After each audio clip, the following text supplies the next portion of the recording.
My name is Allison Starla. It is July 8th, 2025, and as of this very moment, I do not like Wind Waker. I think that it's very clearly the kids' Zelda game. What are you talking about? The dungeon designs are completely forgettable. The entire Great Sea is just a load zone where you don't even have to play the game. And I still, to this day, have no idea how people can like Wind Waker over masterpieces like Ocarina of Time, Majora's Mask, or Twilight Princess.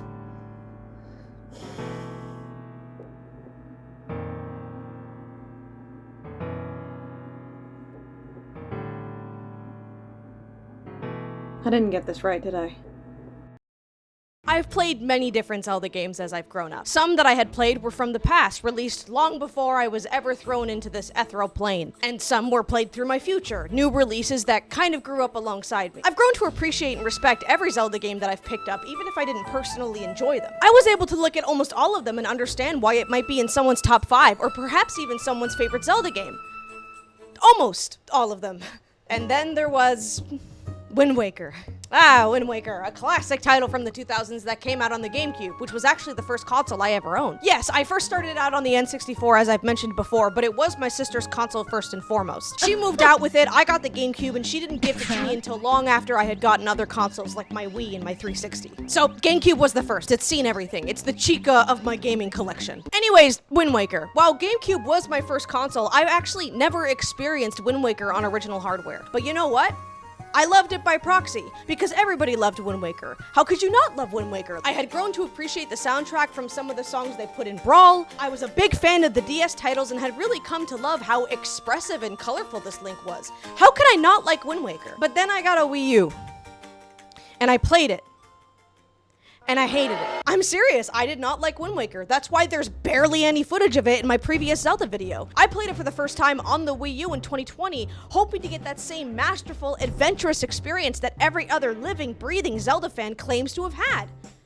And I didn't get it. I felt a lot of the game had padding issues, like the first Forsaken Fortress visit. I felt like the Great Sea was boring to traverse and felt like one long-winded loading zone. I felt like the bosses in the dungeons were forgettable. I felt like the game treated you like you were 4, and worst of all, I felt crazy because everyone else loves Wind Waker. I could not comprehend how it could be anybody's favorite, or more specifically, how anybody could prefer it over Twilight Princess, my personal favorite Zelda game. Now, I know what you might be thinking.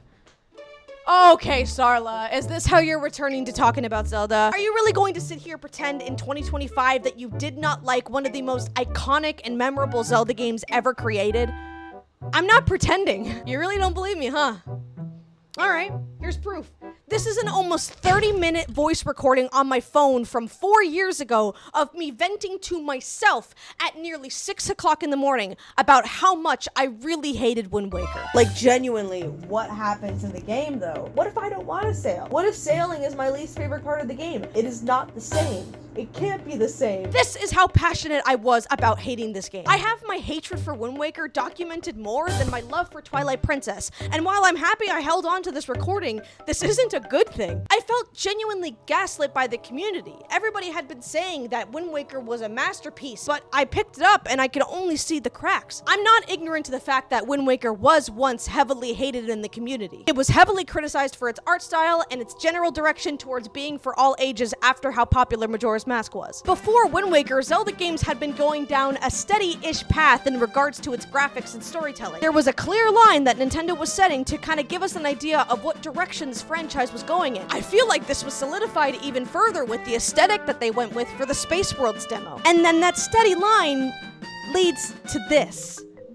Even looking at it now, I can kind of see why people were mad. It's kind of like how Age of Calamity was advertised to be a true prequel to Breath of the Wild, but then quickly became its own story. Like, imagine if this happened with the God of War franchise. We get Game 1, we get Game 2, Game 3, and then 2018's version looks and plays like Little Big Planet. But somewhere along the way, enough people had liked Wind Waker enough to shift the tides towards a more universal positive opinion. Which is why I want to get my criticisms for Wind Waker out of the way first. You'll see, it's for the better. No, I'm not going to be addressing those criticisms. That'll be after. I played Wind Waker for a second time on stream a couple weeks ago. While my opinion for the game has shifted in a better direction, there are still some things about it that make me go, Yeah, you'll see. I think the first Forsaken Fortress visit could have been taken out in almost its entirety. Even though I got through it fairly quickly, I was only captured twice in the same room. I just don't think it needs to be here. Though I get it. The first visit is meant to start this level of progression. You lose your sword, you have to snake around, and you quickly realize just how unmatched you are. This has to happen to give you that sense of growth and progression when you come back, so it's really easy to get through it and you feel like you've accomplished something. I just don't think they needed the sneaking section. Have Link lose his sword still, sure, but we learn here that he can use other people's weapons. Why not just build the dungeon around that? The stealth in Forsaken Fortress just isn't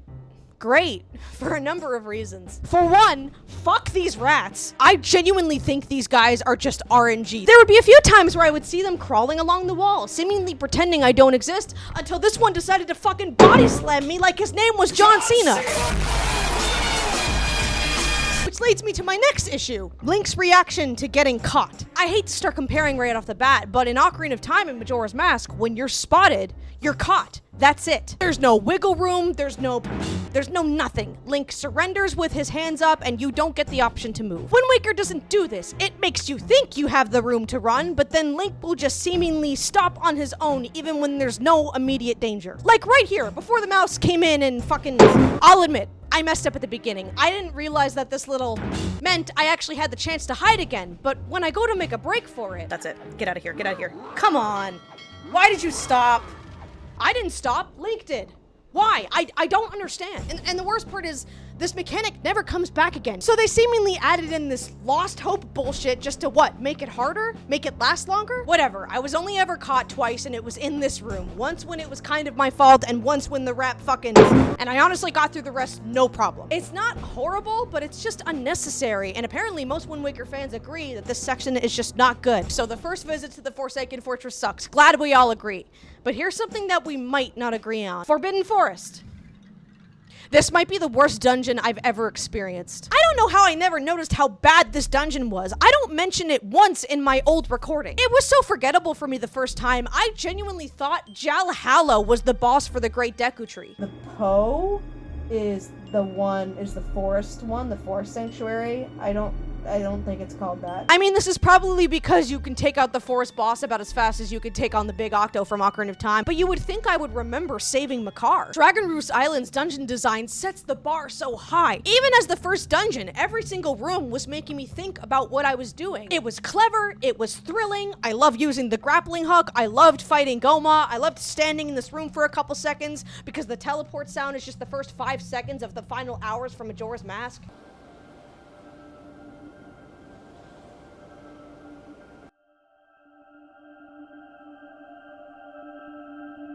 But Forbidden Fortress looks at how great Dragon Roost Island's dungeon was and decides to do the move that made LeBron cry. Rarely did I ever enter a room excited to do a puzzle. Because there was no puzzle. The puzzle was fight these things, or go to these things, or go around these things, or go up, or go way up, or go over here. But don't go too far over here with the fucking turbines. Oh my god, dude. This little trebuchet thing has these turbines that you're supposed to use the Korok leaf on. It'll bring you a little bit that way, and then a little back. Or it'll bring you almost all the way that way, and then all the way back. So you just end up spamming the fucking Korok leaf on the other side. I hate it, I hate it, I hate it. I was so happy when I one-tapped the boss because I was so ready to be out of this dungeon, and oh my god, dude!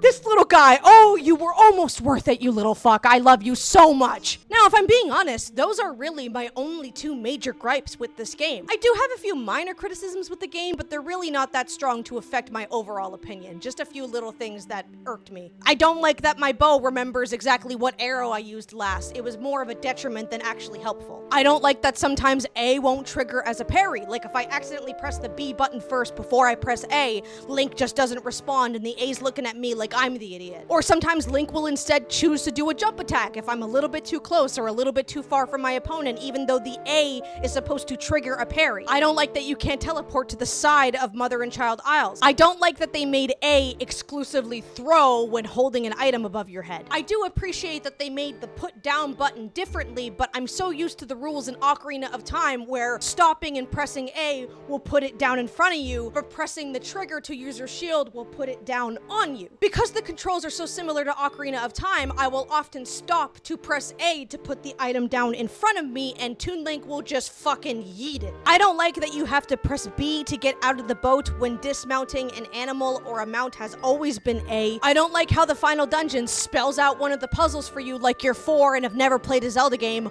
only to be incredibly vague about the next puzzle you have to complete. I can give this one a little bit of flack because it's actually incredibly clever. The rooms are mirrors of each other, so one room is going to bring you up to the surface, so it's obvious that the other room would bring you deeper into the temple. The last thing I would have thought to do would be to do the one thing that always causes you to void out in these games. And that's really it. These are the only real gripes I have with Wind Waker. You might be surprised to see that I didn't put any of the minigames or troubling treasure charts on this list, and that's because I either didn't experience them the first time around, or because I absolutely bodied most of them on stream. I beat and got the highest score on the squid minigame on my first try, and then immediately did it again. I bodied barrel shoot on my first try, guessed the route to the ghost ship chart, managed to throw in 25 letters on my first try. I even got 30 for bragging rights, and did both pirate minigames on my first try easy. I was on fire. I mean, I recognize how lucky I was. It's almost like Wind Waker wanted me to like it. And you know what? It succeeded. Now, before I can get into the things I really do love about Wind Waker, I want to go back to that 2022 recording and play a little game I like to call, What the hell is Ali talking about? I filmed myself listening and reacting to the entire recording, and oh my god, I have no idea what I'm talking about half the time. I've got my Diet Coke in my Zelda cup, but here we go. Like, genuinely, what happens in the game, though? What happens in Wind Waker? How long ago did you play it, Allie? You know what happens at the beginning. Don't pretend like you don't. I don't remember if you fight Phantom Ganon. I'm pretty You do sure not? you do. You do not. I don't remember. See, this is why I should probably replay it. You should replay it, because then maybe your opinions would make some fucking sense. You get on the fucking sail, and you're like, alright, I'm just gonna sail from island to island. I hated the Great Sea theme. I hated how monotonous it was, how it was very repetitive, and I mocked it to like try to convey how annoyed I am. A fucking little child that's got the fucking thing right there. You can punch him in the face, punch him in his beak, take the pearl. No, you gotta... You can't punch a child, Allie! What game do you think you're playing? Oh, we have to try. We got the pearl, we gotta try. I gloss over the dungeon because I remembered nothing about the dungeons. Like, they were, at the time, the most forgettable aspect of Wind Waker. So I just go like, you get in the dungeon, and then you get out of the dungeon. I genuinely don't remember anything about it. I'm so hung up on just how much I don't like the sailing, which is really funny. And then that is an entire point in the game. Yeah. You have to do that forever. Not forever, but It's not you forever. have to go get the fucking Triforce pieces. And the guides that I googled don't name the map properly. So here's the thing. When I was playing through the game the first time, for some reason, I felt like playing through the sailing portion and getting the pieces would take a shorter amount of time with the guide. We had found these guides that told us where to go get the pieces and where to get the treasure charts. The map on the website showed the location of like every single island. And so we used that to try and find the islands that we needed to get the Triforce pieces, but the way that the website had mapped out the islands was wrong. One website would have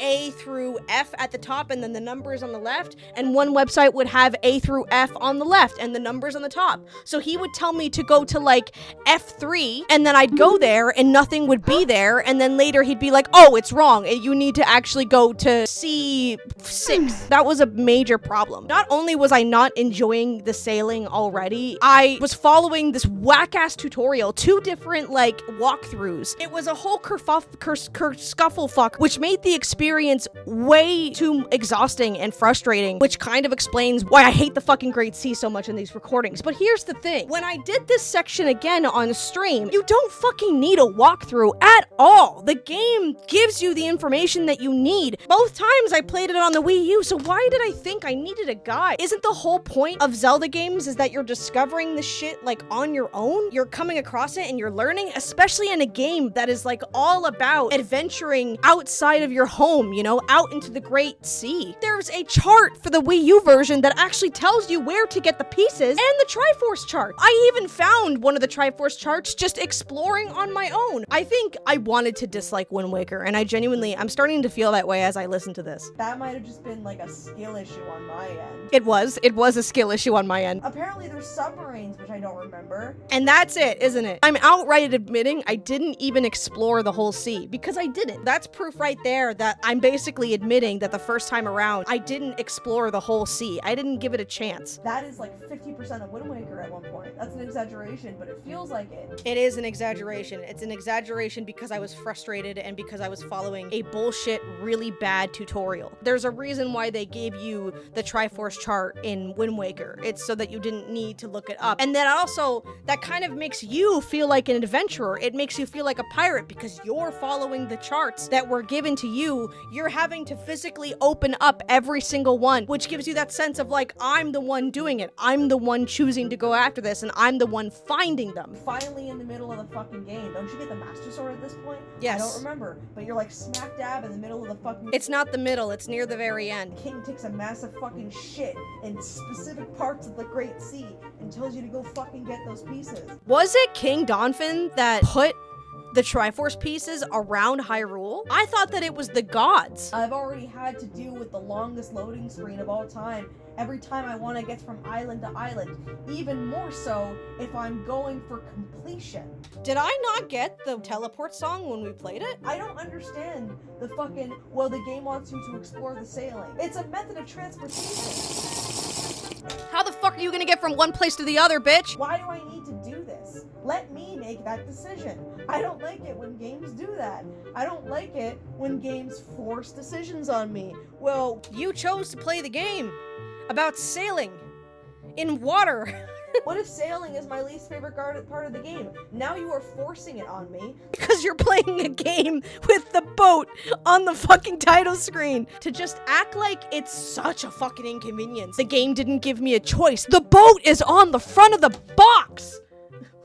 Fucking 12-year-old Austin is a fucking... What are you talking about? Am I talking about Peanut Butter Gamer? I think recently I saw a video where he talked a little bit more about why he initially didn't like Twilight Princess, which is very similar to why I didn't like the Wind Waker. Austin didn't like Twilight Princess initially because he thought that it was like an apology to Wind Waker haters. People didn't like Wind Waker for having that kind of cutesy, cartoonish art style after the tech demo that we got in 2000. He was a big Wind Waker lover, and then Twilight Princess came out and it was this dark and gritty medieval Zelda game, and so he kind of like had that disdain for it. And that's the opposite of why I disliked Wind Waker, because to me it felt like Wind Waker was the perfect oldest child, right? Like can do no wrong, perfect masterpiece that you weren't allowed to criticize. But Twilight Princess has the weird furry wolf thing, which is even harder now when you consider Twilight Princess is the hardest Zelda game to get a modern copy of. I didn't like Wind Waker because it was the perfect child and Twilight Princess was the edgy younger teenager. Fucking 12-year-old Austin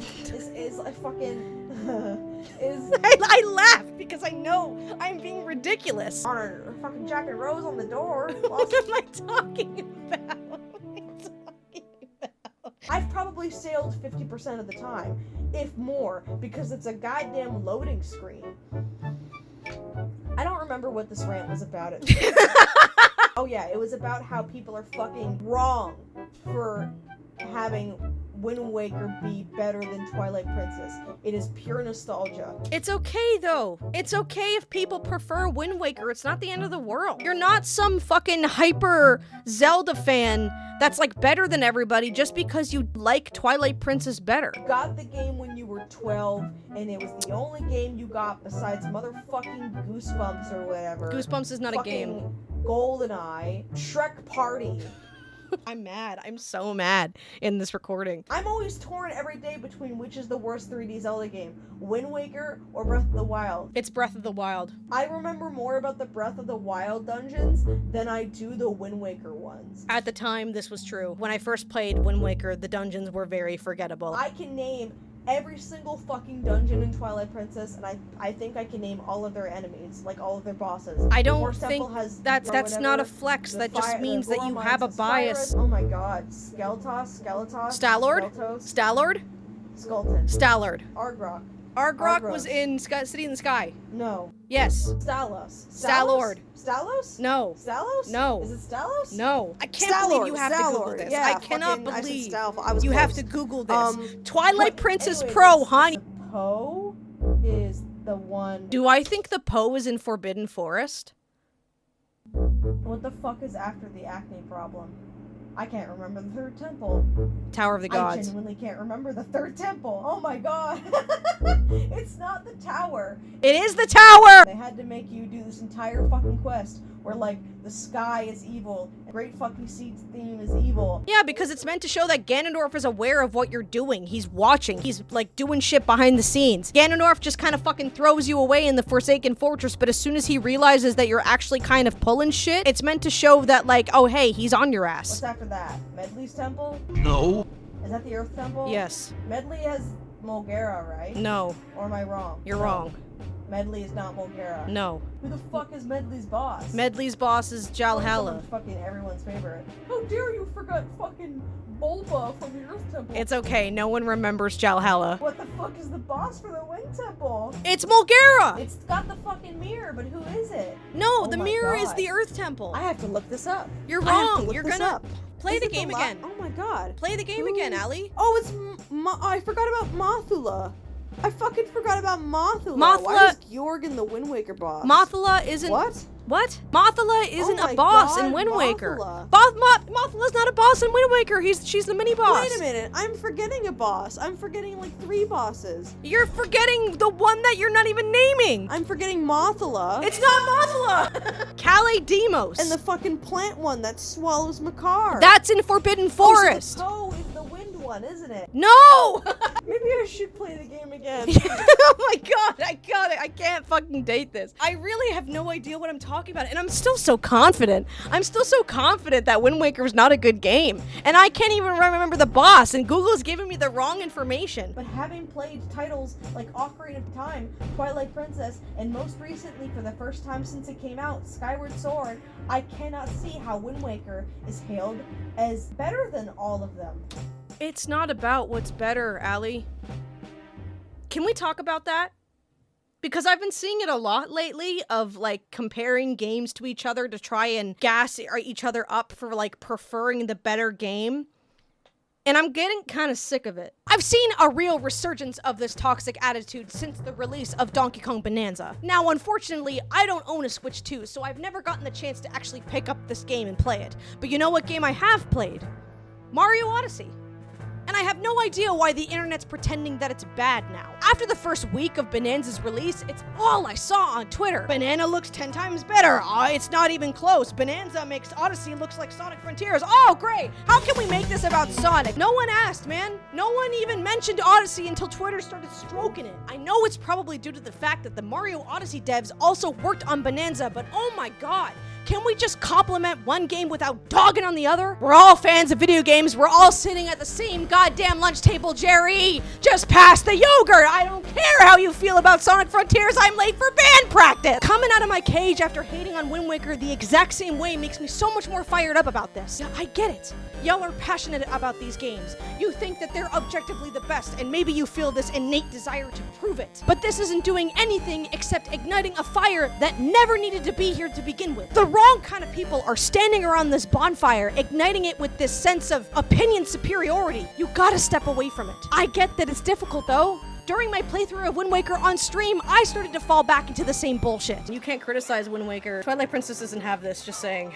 There is no puzzle. The puzzle is enemies. I didn't want to like Wind Waker, clearly. I was so busy comparing it to other games that I couldn't just look at it, admire what was here in front of me. I was setting myself up for failure. I was making myself hate the game. Again, I went through the first few dungeons with this toxic backwards mindset until I reached the Tower of the Gods where, completely on my own, I came to this conclusion. I guess, you know what I need to start doing? I think I just need to start accepting Wind Waker for what it is. Because I feel like I'm trying to prove a point instead of just accepting it for what it is, which is the whole point of my video, you know? I feel like there is definitely something to be said about how Wind Waker is compared to the other 3D Zelda games. But I also think if I just keep comparing it to the other Zelda games, I'm not going to be able to accept it for what it is. If I can do that with Skyward Sword, I feel like I should be able to give Wind Waker that same level of understanding. You can see it. You can see the 7 seconds of silence where I come to the same realization that I wish more people were willing to have. This is the moment I realized I was going about this the wrong way. Again, I was falling right back into the spiral of negativity and pessimism, holding on to this constant desire to be right. But that's not what gaming is about, man. It's about love. It should be about love. It should be about how much we all collectively love this level of entertainment, this hobby that we all picked up, even though it was never supposed to get as far as it has. Look, I'm not saying that we should never debate about our favorite games, talk about whether or not they're more refined or anything. That would be ridiculous. I love getting different perspectives on games that are considered controversial in their fandoms, like Super Mario Sunshine or Final Fantasy XIII. But these debates don't need to be steeped in negativity. I get that your experience might be different from mine, but guess what? Our experiences are not objective. Why can't we have more conversations about what we love about these different games instead of finding an excuse to make it about Sonic? I'm tired of seeing it. I want to get back to talking about how much we all love video games, not how much we hate them. Debating is fine when it's done in a healthy, friendly manner, but declaring to Elon's empire that you think A is better than B doesn't accomplish anything good. Is it making you feel good about yourself? Maybe. I mean, it felt pretty good for me to have this completely unique opinion about Wind Waker, but the truth is, I'd rather be happily wrong than miserably right. I'd rather love a video game rather than hate it, and that's exactly what this video is about. Take out Wind Waker in the title for a second, because this isn't just about video games. This is about learning to love. Go into your group chats, your social media timelines, talk to your friends and family about your favorite things, the things that you love, that you're passionate about. Tell them about your favorite book, your favorite artist, your favorite fabric to make cosplay with. Tell me in the comments. I'll read them. Every single time I upload, I'm in the comment section for like 3 weeks. I just want people to go out there and spread love about the things that they enjoy doing, the things that make them happy. And I'm here to take that first step on that path to love. This is the path. This is the path that I'm talking about. I'm gonna go up that path, and then when I come back down, I'm gonna have like the thing I'm gonna put on, I'm gonna be you'll see. You know what I mean by now. Hey! So I finished Wind Waker. Yes, I'm Sue Bell. So I finished Wind Waker. Guess what? I love it. Oh my god, dude, what was I thinking? The journey that I went on with this game was phenomenal. I have been craving this old 3D dungeon design for so long now. Tears of the Kingdom only gave me a drop of what I've been waiting to get back to, and to think that the answer was right in front of me this whole time. The Wind Waker dungeon design is so good. This is what I missed. I loved walking into the different rooms and having to stop and actually think about how to solve the puzzle. Not to mention how satisfying it is once you get that aha moment and figure it out on your own. I love that Wind Waker even starts you in the fire-like temple first, compared to all the other 3D Zelda games that usually start you in a forest environment. Can we just have a round of applause for the grappling hook for a second? Like, come on, that's one of the most satisfying items to ever use in a Zelda game. I love that Link has a family now. It gives me a reason to care about this island. With how Link's family is done in Wind Waker, it actually genuinely makes me want to fight for this land. I mean, when you fail to save your sister the first time, that's crushing. That stays with you throughout the entire rest of your journey until you get back there the second time. I felt fired up returning to the Forsaken Fortress, fighting Phantom Ganon, getting a real taste of power, taking out anything that was in my way. I'm getting my goddamn sister back. I was so relieved to see my sister again and get her to safety. I was even pleasantly surprised that Tetra was here willing to help out. And then I saw that goddamn bird in the sky mocking me? Haha, no. This fight was personal. Speaking of Tetra, I loved Tetra's character. I don't know how, but I had completely mischaracterized her in my head the first time I played it. I had dismissed Tetra initially as being uncaring, selfish, and cold up until she awakens, but in reality, she always had hints of Zelda's personality in her. She apologizes to Link at the beginning of Forsaken Fortress when he loses his sword. She hangs around Windfall at night to give Link a chance to get the bombs from her ship. She prioritizes getting Aryll to safety, and then as soon as you're in trouble, she immediately comes back for you. I mean, think about that for a second. Her and her crew are openly talking about the reward they might get for freeing these Windfall girls, but she comes back for you. She was always that kind-hearted princess that we've all come to know and love. She didn't change at all. Okay, well, almost at all. I love the side quests. I remembered most of them from the Let's Plays that I used to watch back in the day, but they're so satisfying to complete. Snapping photos with Windfall's residents, catching up with the killer bees, joining the late night auction. I loved getting the windmill working. I loved fighting for the super spin, reviving Grandma with the fairy, and giving spring water to the trees across the sea. And you know what?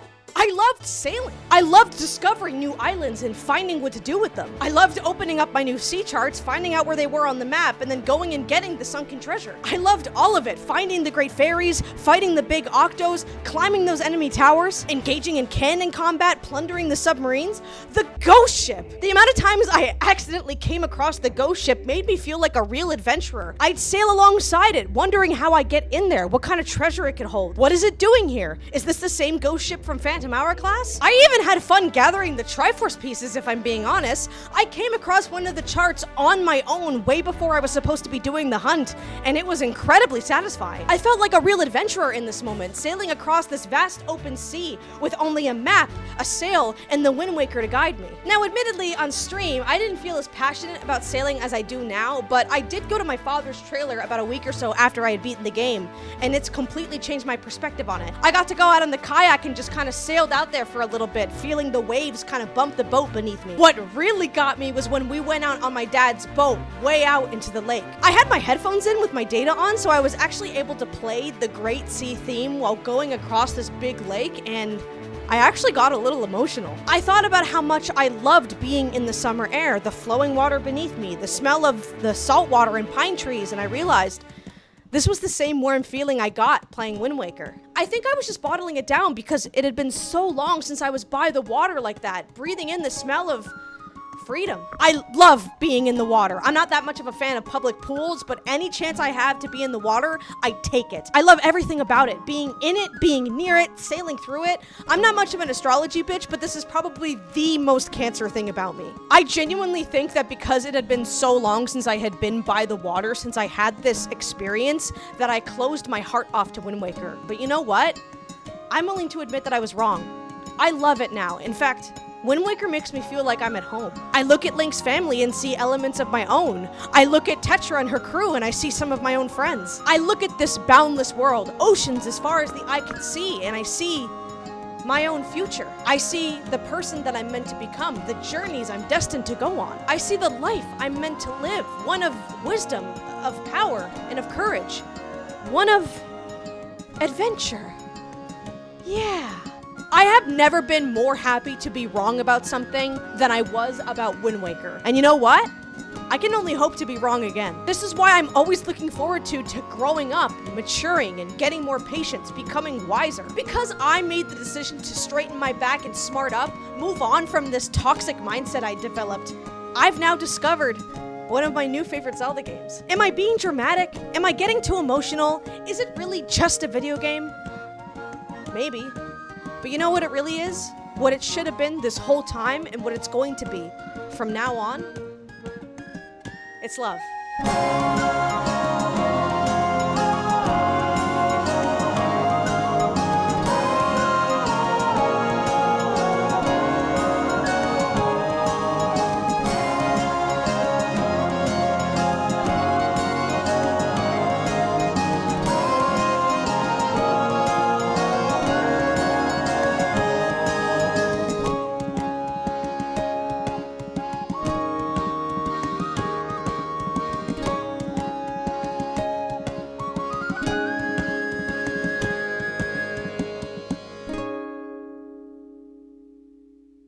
My name is Starla, and this has been my video. I've been looking forward to making this video since I found this recording way back in April, so I'm glad to finally have it out there for you guys. For those that are on the Patreon, Tier 1 actually got to see the moment I started working on this video, Tier 2 is going to be getting some bloopers and outtakes, and Tier 3 actually got to see the first 5 or so minutes before I ever released it. So you know, it's there if you're interested. If you're not, I get it, but I mean, look at me.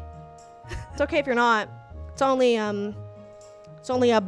Anyways, if you want to watch my last Zelda video, or perhaps the last video that I uploaded before this, they should be on screen about now.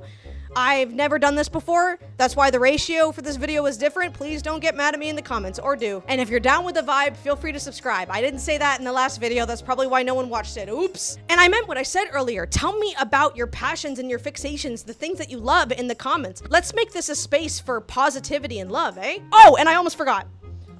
I'm putting that down for this. If you're interested in my Wind Waker journey and you're not much of a Twitch person, some of the VODs should start becoming available on my Starla live channel. This is also where I may start streaming on YouTube alongside Twitch. If you ever wanted to pop in, perhaps I'll see you there. Hey, Shoot for the stars. I'll see you in the next one. I am not moving. I do not want this to drop. This was my Nana's. I want to give a special thank you to my tier 3 Patreons. Audiomancer, Ben, Doobie Giovanelli, Gilded Jackal, Hell64, Link is Bad 6, Nightcaps and Nostalgia, Schneikole, Sunny Castiform, and Thy Heavenly. You guys are my absolute superstars. Thank you.